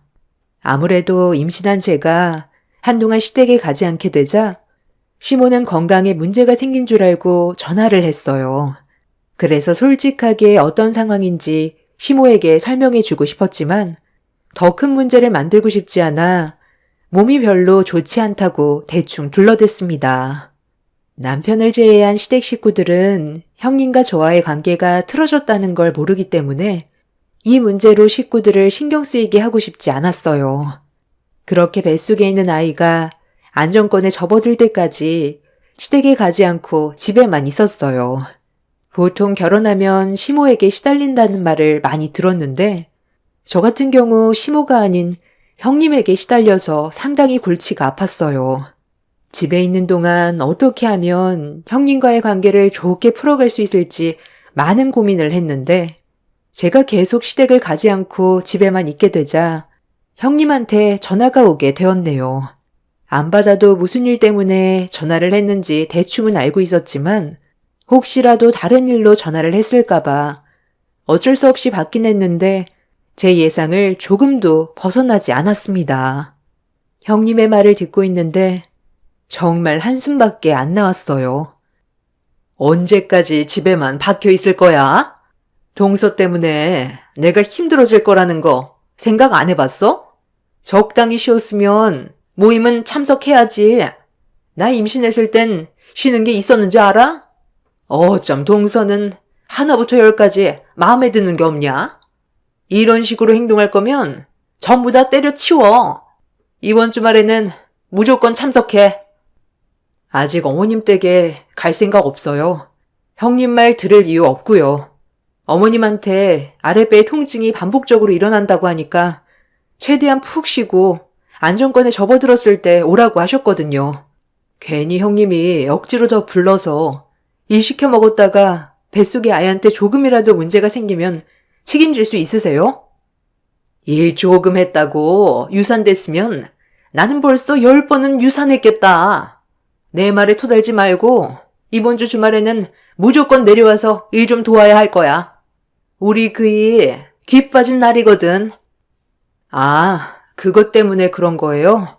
그렇잖아도 저 좀 전에 아주버님과 전화통화 있었는데 제가 요즘 몸이 별로 안 좋아서 못 간다고 했거든요. 아주버님이 뱃속의 아이가 먼저라고 집에서 절대 안정 취해야 한다더라고요. 아주버님도 저를 걱정해 주는데 형님은 저를 부려먹을 생각만 하고 있는 것 같아 기분이 별로 좋지는 않네요. 계속 전화 붙잡고 있으면 전자파 때문에 아이한테 안 좋을 것 같아서 이만 끊을게요. 그럼 주말에 어머님이랑 맛있는 거 많이 만들어서 드세요. 형님은 아주버님과 미리 전화통화로 뱃속의 아이 때문에 시댁에 못 갈 것 같다고 미리 얘기해 두었다는 말에 당황했는지 더 이상 말을 이어가지 못하고 있길래 형님과의 통화를 급하게 마무리 지어 버렸습니다. 이미 가족들에게 허락을 받은 마당에 저를 어떻게 해서든지 부려먹으려는 형님의 심보가 상당히 보기 안 좋았습니다. 저도 더는 잘 보일 필요 없다 생각해 형님 눈치 안 보고 하고 싶은 대로 행동하자 형님은 그런 저를 상당히 마음에 안 들어 했지만 저도 그동안 할 만큼 했었기 때문에 힘들게 관계 유지하고 싶은 생각도 없었고 노력하고 싶지도 않았어요. 그런데 주말에 시모와 형님네 애가 저희 집에 찾아왔어요. 몸은 좀 어떠니? 요즘 얼굴 안 본 지도 오래돼서 잠깐 들렸다. 못 본 사이에 살이 쏙 빠졌네. 입덧이 날이 가면 갈수록 심해진다더니 제대로 먹지 못한 것 같아. 오늘 만든 음식들을 좀 가지고 왔으니까 한번 먹어봐라. 네가 그랬잖아. 잡채랑 갈비찜이 먹고 싶다고. 그래서 오늘 내가 양을 좀 많이 했거든. 한동안 먹을 수 있을 거다. 어머님, 잠시만요. 아니, 이거 저희 먹으려고 싸둔 건데 왜 동서한테 주는 거예요? 저희 가족도 갈비찜 얼마나 좋아하는데요. 제 허락 없이 주는 건 아니죠? 내가 만든 음식을 너한테 허락까지 받아야 되는 거니? 너는 아까 갈비찜 한 솥을 먹었잖아.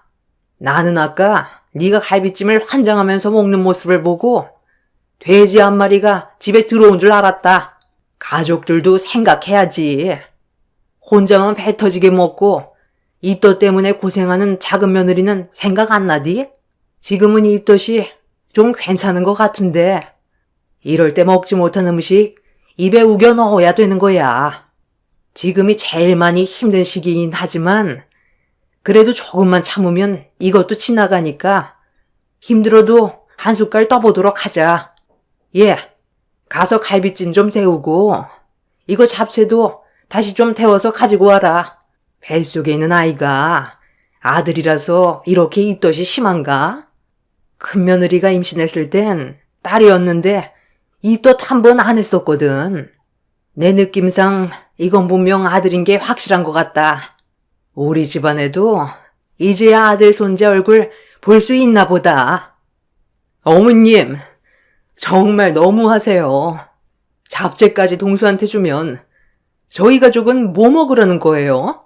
어차피 입덧 때문에 아무것도 먹지 못할 텐데 그냥 저희가 가져갈게요. 쓸데없는 말 할 시간에 벌써 음식 다 데워서 가지고 왔겠다.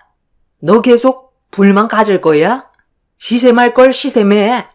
나불거리지 말고 빨리빨리 움직여. 너는 어떻게 매사가 항상 불만이야?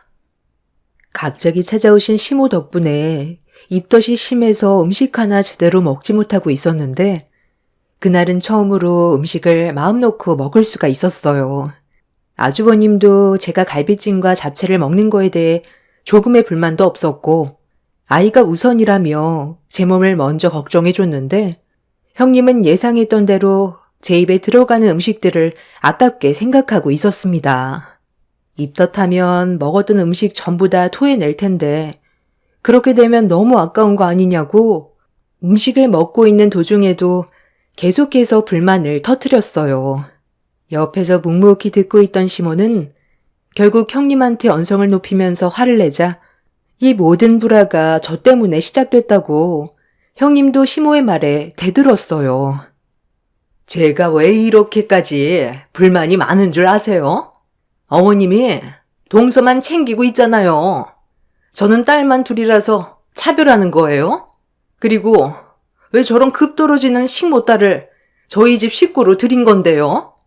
저는 대기업에 다니고 있으면서도 이 사람과 결혼하는 거 겨우 허락받았었는데 왜 동서는 고민도 하지 않고 바로 허락해 준 거죠?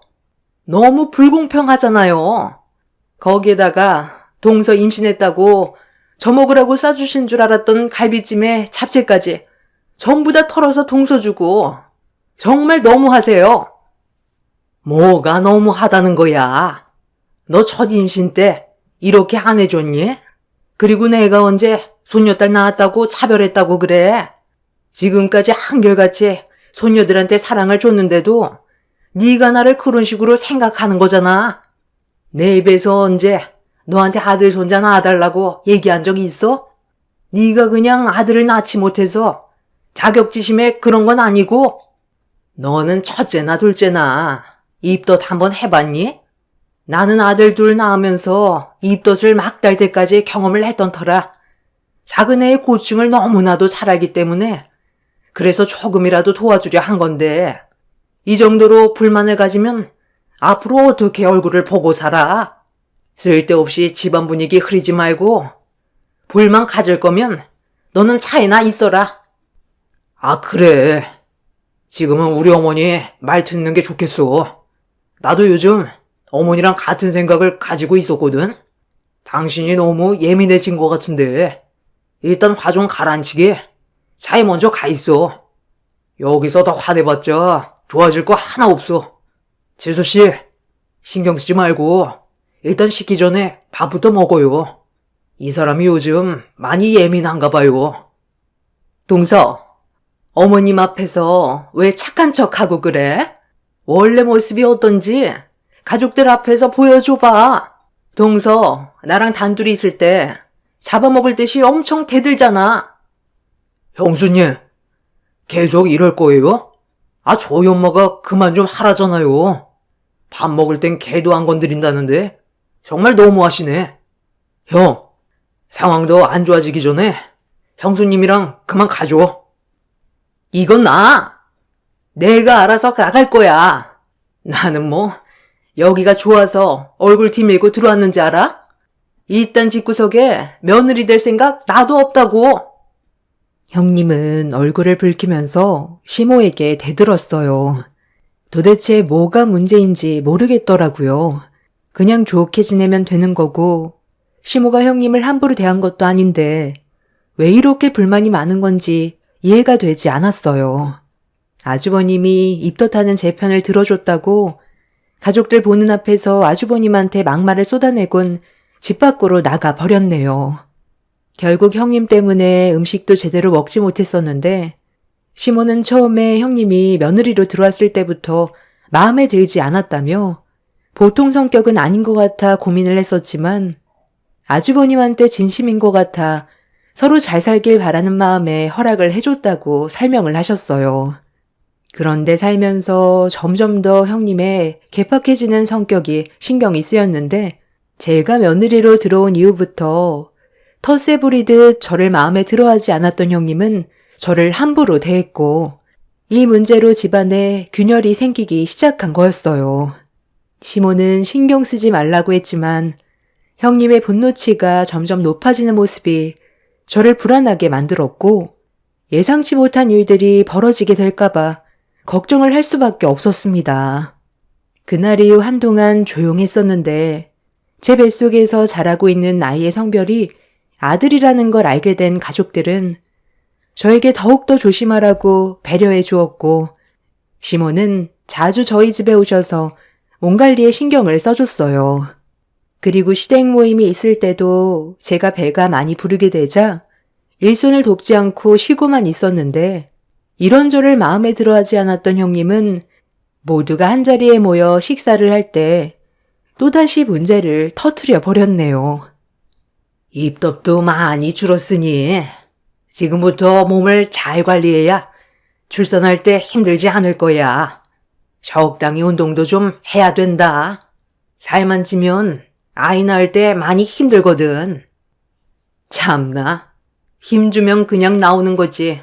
그렇게까지 얘기해 줄 필요 있어요? 저 출산할 때는 그런 말 한마디 해준 적 없으시면서 동서는 아들을 가졌다고 엄청 신경 써주고 아껴주시네요. 서러워서 밥이 목으로 넘어가지도 않는데 이제 그만 좀 하시죠. 밥 먹는 데까지 그래야 돼요? 이럴 줄 알았으면 저도 한 번 더 임신할 걸 그랬어요. 당신 자궁경부암 수술 받아서 이제 아이를 가질 수 없는 몸인 걸 알면서 왜 또 그래? 오늘 나랑 조용히 있다가 돌아가기로 했었으면서 또 시작이야? 당신도 지금 봐봐. 동서 뱃속의 아들을 부러워하고 있잖아? 내가 눈치 보여서 살 수가 있겠어? 차라리 나 혼자였을 땐 신경이 안 쓰였는데 동서가 들어오고 나서부터 전부 동서 편에서만 얘기하잖아. 나도 아들을 낳고 싶었다고. 이런 관심 받고 싶었는데 내 몸이 이런 걸 나보고 어쩌란 말이야? 너한테 눈치 준 사람 아무도 없고 작은 며느리가 우리 집안 식구로 들어오기 전이나 지금이나 나는 너한테 언제나 한결같았다. 오히려 네가 예민하게 반응하고 있는 거고 상황을 점점 더 악화시키고 있는 건데 얼굴 볼 때마다 이럴 거야? 수술 받은 지 1년도 안 돼서 스트레스가 얼마나 안 좋은 줄 알면서 언제까지 이럴 거야? 큰 며느리가 마음이 많이 아파서 그런 것 같네. 본인도 아들을 낳고 싶은데 임신을 할 수 없는 몸이다 보니까 그래서 너 그런 것 같으니 그만 넘어가 주자고. 이참에 동서 뱃속에 있는 아이가 확 유산되어 버렸으면 좋겠어요. 뱃속에 있는 아이가 태어나면 제 아이들한테까지 관심을 안 가질 거잖아요. 그런 걸 보고 싶지도 않은데 차라리 유산되는 게 가족의 평화를 되찾을 수 있는 방법 아니겠어요? 저는 집안도 나쁘지 않고 대기업에 다니면서 부족한 것 없이 살았는데 왜 아들을 낳지 못해서 이런 대우를 받아야 하는지 모르겠어요. 동서 집안은 가진 것도 없고 식모일이나 하는 그런 집안의 딸인데 격떨어지게 왜 결혼을 허락해서 저를 입바닥까지 깎아내리는 건데요? 저보다 잘난 여자가 들어왔다면 이렇게까진 자존감이 무너지지 않았을 거라고요. 아무리 화가 나고 제가 싫다 해도 어떻게 유산이 됐으면 좋겠다는 말을 할 수가 있어요? 형님 수술 받고 아이를 가질 수 없는 몸이 돼서 우울증 온 거 아니에요? 병원에서 검사를 받아보는 게 좋을 것 같네요. 아무리 화가 나도 해선 안 될 말이 있는 건데 이건 정말 너무한 거 아니에요? 저 먼저 일어나 볼게요. 형님의 막말에 가족들 모두 입을 다물지 못할 정도로 엄청난 충격을 받았어요. 아무리 제가 마음에 안 들고 형님이 아이를 가질 수 없는 몸이라 해도 임신하고 있는 저에게 유산이 됐으면 좋겠다는 그 말은 절대로 해선 안 될 말이었습니다. 형님은 아무래도 자궁경부암 수술을 받았을 때 암의 위치가 안 좋아서 자궁을 드러냈다고 했었는데 이 문제를 우울증이 심각하게 온 것 같아 보였어요. 몸이 안 좋은 상태에서 가족들에게 관심을 받다가 제가 며느리로 들어오고 임신했는데 아들이라는 게 형님은 마음에 들지 않았던 거죠. 결국 형님의 충격 발언에 집안은 아수라장이 되었고 시모는 제가 왜 나가냐면서 형님을 내쫓아 버렸습니다. 아무리 수술을 받고 상황이 안 좋아도 가족들끼리 절대로 해선 안 될 말이 있는데 형님은 도가 지나쳤다고 조금의 망설임도 없이 시댁에서 내쫓아 버렸습니다. 아주버님은 저에게 형님의 행동에 대해 미안하다면서 집으로 돌아갔지만 그날 받은 충격 때문에 한참 동안 진정이 되지 않아 심장이 두근거렸고 극도의 스트레스를 받았는지 아랫배에 통증까지 느껴지고 있었어요. 제가 배를 움켜쥐자 시모는 방 안에 눕는 게 좋을 것 같다면서 남편과 함께 저를 부축해 주셨는데 그 순간 엄청난 일이 터져 버렸습니다. 시부모님 집은 주택인데 밖에서 형님이 주먹만한 돌덩이를 던져서 유리창을 깨고 돌이 집 안으로 들어왔어요. 다행히 아무도 다치지 않았지만 형님의 행동으로 인해 엄청난 사고로 이어질 뻔했었고 만에 하나 돌이 제 배 위로 날아 들어왔다면 큰일 날 수도 있었던 상황이었습니다. 유리창이 깨지는 소리에 방문을 열고 들어온 시부는 경악을 했고 화가 머리끝까지 올라온 시모는 집 밖으로 나가 형님의 머리채를 잡아버렸어요. 저는 남편과 시부의 도움을 받아 다시 안방으로 자리를 옮겼는데 결국 엄청난 충격으로 인해 조기 진통이 오기 시작하더니 참을 수 없는 고통으로 인해 병원에 입원을 하게 되었습니다. 예정일보다 일주일 일찍 출산을 하게 되었지만 다행히 아이한테 문제가 있진 않았어요. 저는 문제가 커지지 않은 것만도 감사하게 생각하면서 시모와 엄마의 도움을 받아 몸조리를 받고 있었는데 그날 이후 며칠 잠잠했던 형님이 또다시 문제를 터트려 버렸네요. 식모 일을 하시던 엄마가 잠깐 자리를 비운 사이 형님이 예고도 없이 찾아왔어요. 저는 형님을 보자마자 너무 놀라 그대로 얼어붙어 온몸이 떨려오고 있었는데 제가 느끼고 있던 불안함을 젖을 먹던 아이도 똑같이 느끼고 있었는지 갑자기 울음을 터뜨렸습니다. 그리고 그런 저를 보며 형님이 입을 열었어요. 아이를 출산했다길래 축하도 해줄 겸 해서 찾아왔는데 왜 이렇게 얼어 있어? 내가 뭐라도 할까봐 겁이 나서 그런 거야? 저번에 그런 일이 있고 나서 나도 동서한테 미안한 감정이 들어서 잠깐 얼굴 보고 얘기 좀 하려고 찾아온 거야. 동서가 출산했는데 그래도 선물 하나는 해줘야 하지 않겠어? 평생 기억에서 지워지지 않는 그런 선물이면 좋을 것 같아. 고민하다가 출산 직후엔 모유가 많이 나와야 되니까 미역국이 좋을 것 같아 내가 맛있게 끓여왔거든. 그런 거 필요 없으니까 그만 나가주세요. 여긴 어떻게 들어온 거예요? 분명 출입 못하게 미리 얘기해 놓은 것 같은데. 저는 형님 얼굴 보고 싶지 않아요. 나도 출산하고 몸조리 할 때 여기 특실을 이용했었어. 딸을 둘이나 낳았으니 이곳을 2번이나 이용했겠지. 다른 특실도 있는데 기분 나쁘게 같은 병동을 쓰고 있네. 거지 같은 집안딸이 키워와서 내가 받을 사랑을 너까짓게 다 뺏어가게 내가 놔둘 줄 알았어? 여기 비상계단으로 올라오면 특실까지 연결되어 있는 거 몰랐지? 보통은 입구에서 들어오니 간호사들도 신경을 못 썼겠지. 동서만 없으면 나는 다시 예전처럼 가족들에게 관심받을 수 있고 우리 애들도 사랑받으면서 자랄 수 있어. 그 아이 때문에 내 아이들을 소홀히 하는 거 절대로 보고 싶지 않아. 이거 내가 아주 펄펄 끓여온 미역국이거든? 그래도 동서 생각해서 가져왔는데 맛은 봐야 하지 않겠어? 형님은 보온병을 꺼내들어 뚜껑을 열기 시작했어요. 저는 너무 놀라 급하게 엄마한테 도움을 요청했고 전화통화가 연결되자마자 이런 형님의 목소리를 듣게 된 엄마는 곧장 전화를 끊었습니다. 그리고 그 순간 형님이 들고 있던 보온병 속에 담긴 미역국을 제 아이한테 부어버리려 하길래 급하게 몸을 감싸 아이를 품 안에 안았어요. 형님은 조금의 망설임도 없이 제 머리 위로 뜨거운 미역국을 부어버렸습니다. 엄청난 고통 속에서 비명을 지르는 순간 문을 열고 들어온 부원장인 시모가 급하게 달려와 형님이 들고 있던 보온병을 빼서 바닥에 던져버린 뒤 형님을 끌어내 사정없이 뺨에 손을 올려 붙였어요. 뒤이어 간호사들이 상태가 안 좋은 저를 보고 급하게 응급처치를 하기 시작했고 시부 또한 뒤늦게 병동문을 열어 상황 파악을 한 뒤 급하게 호출해 저를 응급실로 이송시켰어요.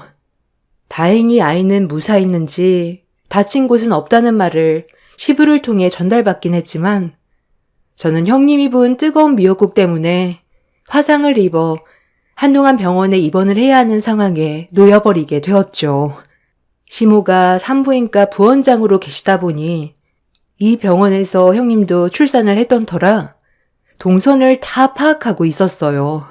시모는 이 문제를 그냥 넘기지 않고 법적 처리를 진행했습니다. 만약 조금이라도 대처가 늦었다면 아이한테 평생 지워지지 않을 상처가 남겨졌을 테고 저는 살아도 사는 게 아니었을 거예요. 그런데 정말 어이가 없는 게 형님은 자기가 저지른 행동에 대해서 뉘우치고 있다며 법적 처벌을 원하지 않고 있습니다. 저에게 용서를 구하면서 좋은 관계로 지낼 수 있는 기회를 달라고 하는데 어느 누가 현재의 상황을 겪고도 용서를 해줄 수가 있겠어요. 저는 조금의 망설임도 없이 법적 처벌을 요구했고 형님네의 가족들은 우울증으로 인한 정신병으로 무거워질 죄질을 조금이라도 줄이려고 하고 있는 중입니다. 형님 때문에 입게 된 화상 자국만 보면 화가 머리끝까지 올라오는데 어떻게 저보고 용서를 해달라는 말이 나올 수 있는지 이해를 할 수가 없습니다. 우울증으로 인해 정신병원에 입원해야 될 정도라곤 하지만 제가 받은 피해에 대해서는 충분히 제값 받고 나왔으면 좋겠어요. 법정에선 현재 정신병으로 인해 현실 파악을 제대로 하지 못할 정도로 우울증이 심하다는 이유로 1년 6개월의 형을 선고했어요. 저는 그 말을 듣자마자 바로 항소 진행했습니다. 저에게 준 상처가 고작 1년 6개월밖에 안 된다는 게 더 화가 나네요. 형님네 부모님께서 하루도 안 빠지고 저희 집에 찾아와서 몇 시간 동안 용서를 구하시다가 돌아가세요. 선처를 부탁한다곤 하지만 저는 받아주고 싶지 않습니다. 형님이 저와 좋게 해결하고 싶다면서 무릎 꿇었던 적이 있었는데 그것도 전부 거짓된 행동 같아요. 현재의 상황에서 벗어나려고 수를 쓰고 있는 행동이 눈에 환하네요.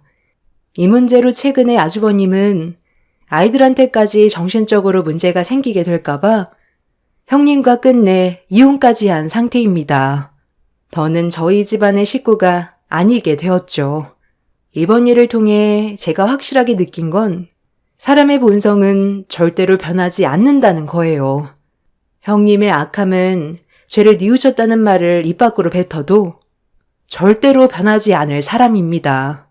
이번 항소로 더 많은 징역을 살다 나왔으면 좋겠어요. 들리는 말로는 형님의 암이 다른 장기에 전이가 됐다는데 저에게 그런 말은 더 이상 상관이 없는 것 같습니다. 차라리 이 세상에 없는 존재가 되어버리는 게 더 많은 사람들의 안전을 보장해주는 길인 것 같아요. 제 기가 막힌 사연을 들어주신 여러분들 감사합니다.